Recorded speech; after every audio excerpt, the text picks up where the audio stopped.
이겼어요. 아이고, 의자가 없어서 앉으실 수는 없네요. 그냥 소소하게 앉으시죠. 잠깐 앉으시죠. 김문수 대표. 아니 여기 나란히 앉으세요. 잠깐 나가 있고. 이쪽에 아니 나란히 이거 혼자 앉아 있으면 어떡해? 아 여기 이쪽으로 앉으시면 돼요. 아니 다른 후보들 아니. 이쪽으로 가만히 마시세요. 앉으시면 불편하게 안 해요. 서실까요? 자, 아이고, 감사합니다. 저기 내 말하는 거 혹시 녹음 예, 들어가서 여기 이제 안정규 TV라고 유튜브고. 그 내가 이 얘기 좀 할게. 예, 좋습니다. 저는 지금 김문수 대표 후보와 지금 나란히 서 있습니다. 8월 22일 어떤 대표를 뽑아야 독재 괴물 총통 이재명 정권을 맞장서서 이들과 맞서서 살신성인적 자세로 싸울 사람이 누구냐? 밤낮으로 싸우고 시간마다 싸우고 그리고 정치적 장래를 계산하지 않고 이 일에 우리 조국의 자유민주주의 질서를 회복하고 헌정을 정상화하고 사법부를 정상화하고 하는 그 모든 일에 내가 이번에 이걸 모든 걸겠다고 하는 후보를 대표로 뽑는 그 길만이 국민의힘당이 살 길이고 국민의힘당의 내분의 요소를 없애는 길이다 라고 확신하여서 저는 김문수 후보만이 이 일을 할 수 있다. 김문수 후보는 대표가 되더라도 다음 대통령 선거를 염두에 두지 않을 것이다. 내가 본인에게 물어보진 않았지만 나는 내가 이걸 장담하는 바이다. 그렇죠? 네. 그러니까 여러분들께서 김문수 후보를 주목해 주시기 바랍니다. 1950년 6월 25일 6.25 동날이 발발하고 7월 하순께 우리의 상황은 어찌 되느냐? 인민군이 밀물듯이 밀려 내려가지고 대구 경고 근교까지 장악을 했어.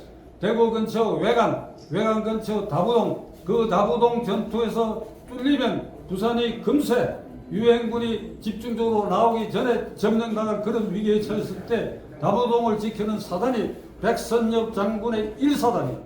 그런데 그 전투에서 밤낮으로 싸우다 보니까 사병들 가운데 자신이 없어 도망병도 생기고 뒤로 물러서고 하는 이런 분위기에서 백선엽 사단장이 권총을 빼들고 나를 따르라. 내가 물러서거나 머뭇거리면 너희들이 나를 쏴라. 이라고 앞장서서 그 다부동 전투를 승리로 이끌므로써 그 뒤에 9.15 인천 상륙작전을 유도해서 오늘날 이 한반도가 자유민주주의 체제의 근간을 지키는 아주 위험한 고비의 위험한 전투에 그 지휘관이 목숨을 걸고 뒤로 물러서지 않겠다.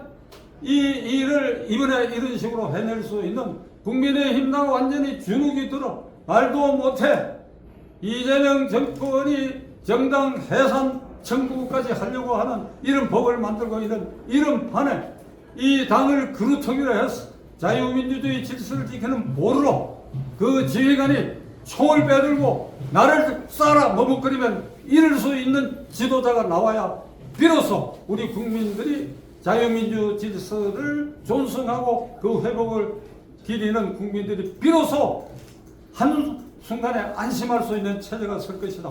그 유일한 지휘관은 나는 김문수 후보라고 확신하는 바입니다.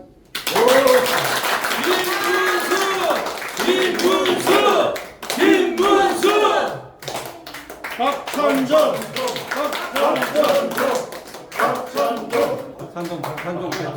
대통령 안 나올 사람이 하루지만 나는 대표도 대통령 안 나올 사람이니까 내가 빠진 얘기 더 할게요. 요건 두 토막자예요. 연합뉴스가 쓰는지 안 쓰는지 봐야 되겠다.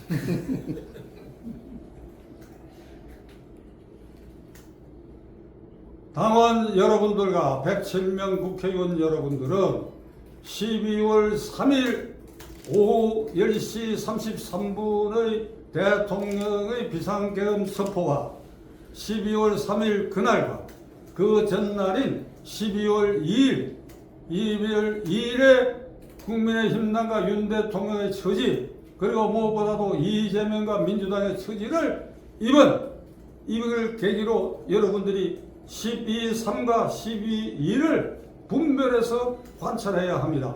12월 2일 현재로 민주당과 이재명은 주말마다 윤석열 타도 투쟁을 했어. 서울역 광장과 남대문 광장에서 타도 투쟁을 했는데 모이는 인원이 자꾸 줄어들어. 마지막에는 한 5천 명으로 줄어드니까 기호 1번을 새긴 파란색 유니폼을 입지 말고 평복으로 나오라고 할 정도로 움츠러들었다고. 동시에 12월 2일 그 현재까지 윤석열 대통령을 탄핵하자는 탄자도 꺼내지 않았다고. 탄자도 꺼내지 않았어.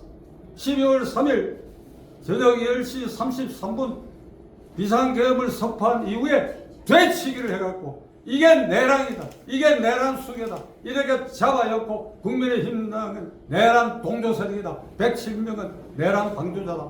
이렇게 두들겨 패가지고 결국 정권을 탈취했는데 이런 상황을 깊이 인식해. 지금 당내에 계엄이 계몽령이라든지 또는 탄핵을 찬성했느냐 반대했느냐든지 이 논쟁은 아무런 의미가 없다. 아무런 의미가 없다. 나는 107명 제군들에게 감히 말하거든. 이건 아무런 의미가 없다. 왜? 정권을 놓쳤지 않느냐 이거야. 정권을 놓쳤으면 12월 3일 이후에 벌어진 그 모든 일에 대해서 윤 대통령과 107명의 국회의원과 책임 있는 당직자들이 공동연대 책임을 국민들 앞에 져야 돼. 우리가 어찌하여 이 정권을 놓쳤느냐? 안 놓칠 정권을 놓쳤다. 제가 이 말씀을 감히 드리는 것은 저는 윤석열 대통령 후보 당선을 위해서 최선의 노력을 한 사람. 나는 당적도 없어. 당원도 아니. 그런데 왜 그랬냐? 문재인 정권 하는 꼬라지를 보고 이 유사한 정권이 나오면 대한민국을 망칠 것이라는 위기 때문에 기호 2번 윤석열을 지지했어. 윤석열을 지지하자는 말 한 일이 없어. 기호 2번을 찍어달라. 광화문 강당에서 내 유튜브에서 우호 유튜브를 통해가지고 계속 외쳤어. 그런 사이에 두 차례 공직선거법 위반으로 입건이 돼가지고 선관위에 고발을 당하고 종로경찰서에 사건 두 개를 각각 조사를 받았어. 경찰관 앞에서 여기 쪼그리고 조사를 받았어. 경찰관들이 저를 정관예우를 하려고 뭐 좋은 의자에 앉으시라고 해서 내가 거절했어. 다 법대로 조사를 해.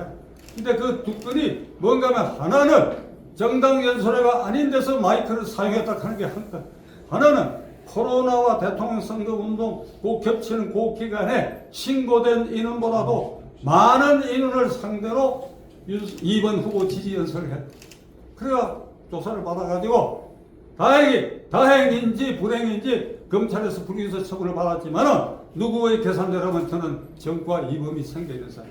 이렇게까지 해서 난 윤석열을 지지했고 당선된 후에는 수시 기자회견을 하고 모든 현안의 국민을 설득하고 김건희 여사의 몰카 가방 사건 그는 구속용건에 해당되지 않지만은 대통령 부인으로서 처세상 문제가 있다. 고개를 숙이고 눈물을 흘려라. 잘못했다. 김건희 여사도 카메라 앞에 나와 잘못했다. 그리고 윤 대통령 약속대로 모든 안건을 수시로 기자회견을 통해서 그래야 국민들에게 설명했어. 이런 탄핵은 이래서 부당하다. 감사원장 탄핵은 이래서 부당하다. 이런 특검은 이래서 부당하다. 대통령실 예산을 싹도 깎는 거 이것도 부당하다. 이래갖고 대통령으로서 도저히 할 수 없다 하는 걸 사사건건 하루에도 5번 6번 매일같이 국민들에게 눈물도 흘리고 이렇게 호소를 하라. 그렇게 저는 계속 재촉을 해봤어. 박찬중의 입장에서 봐갖고는 윤석열 대통령과 그 부인이 내가 말한 거 하나도 지키지 않았어. 하나도 지키지 않았으니까 되치기를 당했다고 나는 감히 얘기하는 것이. 자, 이렇게 해서 완전히 괴멸 직전에 이 당을 수습해가지고 어떻게 이걸 살려내느냐. 백선엽 장군의 그 기계 그대로 하는 후보가 대표가 되는 길밖에 없다. 그러니까 따라라. 전부 지난 일로 가고 티격태격하지 마라. 따라라. 티격태격하면 내가 자르겠다. 이렇게 나설 수 있는 대표가 나와야 비로소 저 같은 사람이 조금은 안심하게 될 것이다 하는 걸 당원과 국민 여러분들께 간곡히 호소해 마지 않습니다. 감사합니다. 이거는 여기 김문수 대표하고 이론하지 않은 내용이니까 김문수 후보에게는 여쭈어보지 마세요. 김문수 후보는 되는 순간부터 내가 말한 대로 하면 돼. 알아라 그래. 뒤에 시끄러운 놈 좀 다 잘라버려. 그때 다 잘라버려. 안 자르면 내가 오늘 가만, 이리 오시면 안 자르면 내가 가만히 있을 거야. 오늘 여기 뭐 아무것도 드릴 것도 없고 좀 앉으시든 아니 편하게. 앉았다 서는 게 내가 힘들어. 그러면 여기, 여기. 그쪽 의자 비슷한 건 여기 그쪽에 뭐 더 얘기할까? 내가 한 얘기가 많은 사람. 내가 굉장히 이 당사이고 위험한 발언을 했는데 이거 내 소신이야.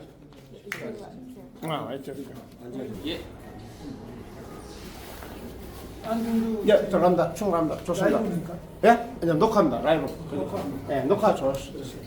그래서 아니 내가 누구는 뭐 전직 의원 중에 누구는 김문수는 나이가 들어가지고 자꾸 옛날 얘기만 한다고 그러더라고. 지금은 옛날 얘기할 때지. 옛날에 내가 어떻게 싸웠는가 그대로 싸우겠다는 얘기를 해야 될 거 아니에요. 그럼 요새 사람들 나와가지고 그냥 뒷걸음질 대표를 뽑아놓으면 이게 어떻게 되겠느냐 이 말이야. 이게. 지금 이제 이재명이 제일 문제는 이 사람이 범죄자. 범죄자가 재판을 안 받으면서 이게 법치주의가 무너진다. 어떻습니까? 아이 말해 못해. 법치주의가 아니라 헌법 질서를 지금 파괴하고 있잖냐 이거야. 지금 민주당이 정당 해산 사유에 딱 해당하는 거고 헌법 8조에 정당의 조직 목적 활동은 민주적이어야 하고 그리고 국민의 정치사를 수렴할 필요한 조직이어야 되는데 두 가지를 다 위배할 뿐 아니라 그 정당은 구성원인 국회의원들을 헌법 46조에 규정되어 있는 자율권, 국회의원은 국가이익을 우선하여 양심에 따라 진고를 행한다 하는 그걸 완전히 무시해버리고 그러니까 이거 정당 해산 사유에 해당하지. 통진당 해산은 적색 테러 집단이니까 해산되고 얘들은 백색 테러 집단이라고 볼 수 있어요. 적색 요소도 좀 있지만 백색 테러 집단 이게 지금 상권을 장악하고 헌법 질서를 파괴하는데 이재춘 그 원로 외무부 대사를 지낸 그러니까 김 후보보다는 좀 선배고 나한테는 조금 후배인데 그게 재작년부터 민주당 정당 해산 제소권을 행사하라 대통령이 하는 청원 운동을 벌이고 있어요. 내가 그 동조하고 내 유튜브도 나오고 했는데 근데 이것이 되겠느냐? 지금 여기는 안 되지 안 되나? 나는 장군부터 대통령에게 명분을 쌓아라. 이렇게 내가 하는 걸 이해해달라. 그러고 이번에 이 헌법재판소가 윤석열 대통령을 탄핵 결정, 그러니까 파면 결정을 할 때 그 결정문은 8대 0으로 전원이 탄핵 결정에 동조를 했지만 그 결정문 뒤에 붙은 설명서 안에서 이게 소수 의견이라는 표현도 아니고 그냥 8명의 공동 생각이라고 인정되는 그러니까 보충 이유가 하나 붙어 있는데 이렇게 되어 있어요. 윤 대통령 입장에서는 민주당의 광폭적인 탄핵, 그 다음에 특검 남발에 어떻게 해야 하는지 많은 고민이 있었을 것이다. 그러나 그것은 어디까지나 이회주의 방법으로 극복을 해야지 이번에 계엄과 같은 계엄의 요건에 해당되지 않는 비상계엄을 선포함으로써 그게 헌법과 법률에 위반돼서 파면한다. 그러나 그걸 붙여놨다고. 이해한다. 당신의 그 고민을 이해한다. 이 부분이 붙어 있다고. 요거를 국민의힘당이 딱 잡아가지고 요걸 가지고 싸웠어야 된다. 이거지 내 말은. 그러니까 그 전에부터 바로 그 부분 때문에 윤 대통령 아까 내가 말한 것처럼 국민들에게 이게 도대체 대통령 노릇을 못하게 하고 있다. 여러분들이 뽑은 나를 이게 탄핵하고 국가공무원 탄핵하고 그 다음에 특검 남발하고 그 다음에 내 아내의 약한 권리를 계속 공격하고 이거 내가 도저히 참지 못하겠다. 그러니까 내가 오히려 이 정당 해산 제소를 할 수밖에 없다. 헌법재판소의 기각이 되더라도 이걸 준비하는 기간에 국민을 설득하라고 내가 이렇게 얘기했습니다. 그래서 지금은 이제 걱정이 우리 500만 당원 명부를 110만의 통일교 신자하고 대조하겠다. 그럼 통일교 신자가 무슨 범법자도 아니고 국민의힘 당원이 범법자도 아닌 것이고 아무런 범죄 혐의를 구체적으로 받지 않는 이 수백만의 사람들을 명부를 내놔라. 이런 거는 참 과거에도 없었지 않습니까? 한마디로 정당 자유를 침해하는 행위야.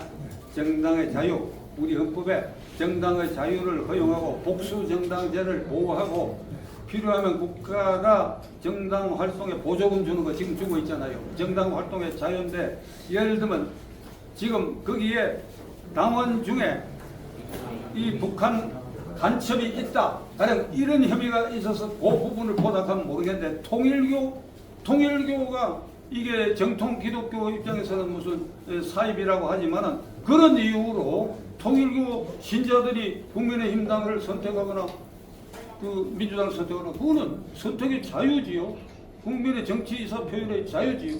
그걸 가지고 본 당사를 압수수색하고 그걸 색출하겠다 그래가지고 그 당원 전원의 신상명부, 주민등록번호, 주소, 핸드폰 번호까지 전부 채취해가겠다고 하는 거 이거야말로 헌법 파괴 행위고 직권 남용이고 그건 명백한 일이죠.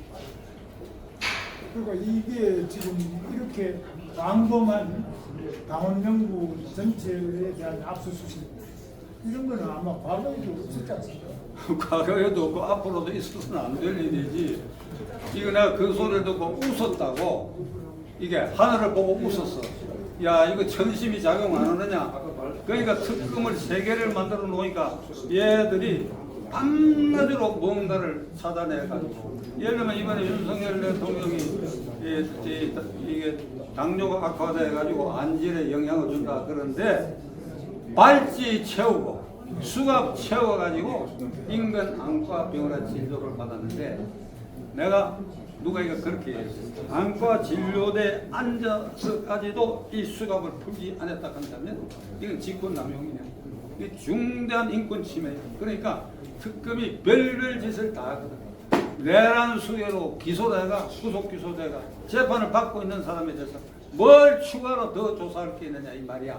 있으면 다른 사람 다 조사를 해가 거기에 공소장에 붙이든지 공소장을 변경하든지 하면 되지. 이걸 꼭 끌어내 가지고 조사하는데 특검 사무실에 끌어내기 위해서 이 짓을 하고 있다. 그러니까 이거는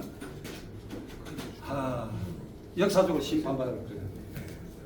그러니까 그 심판받는 날짜를 빨리 오게 하느냐 안 하느냐 하는 것은 김 후보가 대표가 돼가지고 그러니까 밤낮으로 지금과 같은 자세로 싸우는 것 외에는 이 기간을 단축할 방법이 전혀 없다. 저 괴물 독재 정권 앞에서 머뭇거리고 눈치 보고 하는 이런 대표를 뽑아서는 안 된다. 그건 나이하고도 관계가 없다. 네. 저는 정말 그동안에 우리 운동권에서도 이런 경험을 한 건 처음 같아요. 과거에 뭐 신이다, 모공이다, 이런 이재명 독재가 이런 잔혹한 독재는 없었잖아요. 지금 심각하게 생각하는 거는 이재명 대통령의 주체성을 상실했다 하는 게 지금이에요. 주체성을 상실. 자기 의지대로 예를 들면 조국 사면 복권도 본인은 하기 싫었어요. 윤미향 사면 복권도 하기 싫었어요. 그런데 할 수밖에 없다. 그건 배후 세력이 있고 이미 대통령 되기 전에 쌍구적 합의가 있었다. 조국은 조기에 사면 복권해줘야 된다. 그리고 대통령 후보를 조국 당선 내지 않았다. 이런 약속이 있어가 그걸 실행할 수밖에 없다. 그 다음에 윤미향 경우는 이 남편이 다 동북연합에 깊이 극자 세력 아니고 그러니까 이걸 사면 복권 해줄 수밖에 없다. 이래가지고 제가 오늘도 방송에서 그런 얘기를 했어요. 조국이 3분의 1 형기를 살았어요. 그러니까 이게 좀 민망하지만은 분류하면 잡범이거든. 잡범. 국사범도 아니고 강력사범도 아닌 잡범이다. 그러면 잡범 중에 대체로 지금 5년 이하의 징역형으로 목격하는 사람이 압도적으로 많아요. 그러면 그 균형을 맞춰서라도 잡범 중에 33% 형 선 사람은 균형상 전부 사면해줘야 될 거 아니냐. 그러니까 지금 교도소 민심이 부글부글 끓고 그 조국은 나와가지고 반성하는 얘기 하나도 없어. 내 사건을 계기로 검찰이 사건 조작하는 집단으로 증명이 됐으니까 그 투쟁에 내가 앞장서겠다. 이래가지고 이게 이제 조금씩 얘기가 흘러나오는데 이재명이가 무슨 압력을 받았냐. 좌파의 원로들의 압력을 받았다. 좌파의 원로들은 뭐냐. 이재명이가 언제 낙마할지 모른다. 5개 사건 연기되어 있지만은 그것도 언제든지 재판 재개할 가능성이 있으니까. 그렇게 내가 이게 낙마되면 예비적으로 조국을 자기 대통령 후보로 세워야 될 거냐. 아, 이 얘기까지 나오니까 본인이 막 그러니까 얼굴이 환하게 피어나가지고 말이야. 그 강남에 무슨 식당에서 식사하고 의기양양해. 이걸 보는 국민들은 이게 억장이 무너질 일이야. 이걸 바라다 보는 교도소 재소자 중에 같은 처지의 사람들이 어떻게 생각하겠는지 통탄을 해야 돼. 참 보통 문제가 아닙니다. 이제 그래서 뭐 제가 당대표가 되면 다들 선배님들 다 모셔가지고 우리는 이제 남녀노소 할 것 없이 전부 다 힘을 합쳐가지고 반 이재명 독재 정권 운동 나서야 될 것입니다. 다행입니다. 건강하시고 오늘 좋은 말씀 감사합니다. 뭐로 있었습니다. 아,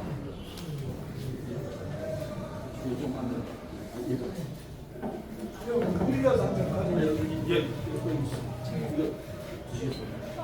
비타민 C